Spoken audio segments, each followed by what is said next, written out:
Europe once built the world. From German engineering to British steel, from French design to Italian innovation, the continent was the heart of global industry.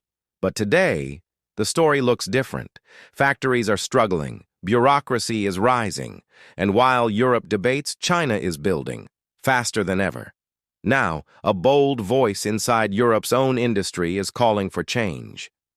Thyssenkrupp's CEO Miguel López says it's time to wake up, to build new industrial champions, and to bring Europe back to the front of the global stage. Can Europe compete again?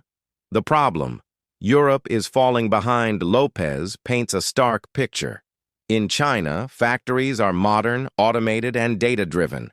Robots don't take breaks. Software manages efficiency in real time.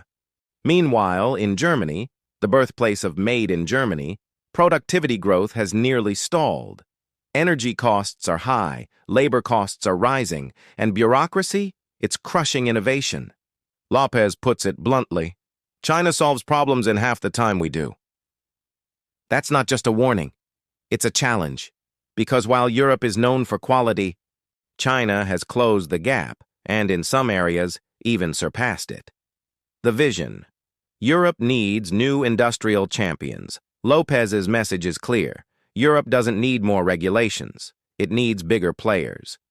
Industrial champions, companies powerful enough to invest, innovate, and compete globally. Just like Airbus became Europe's response to Boeing, López believes new giants must rise in energy, steel, and technology.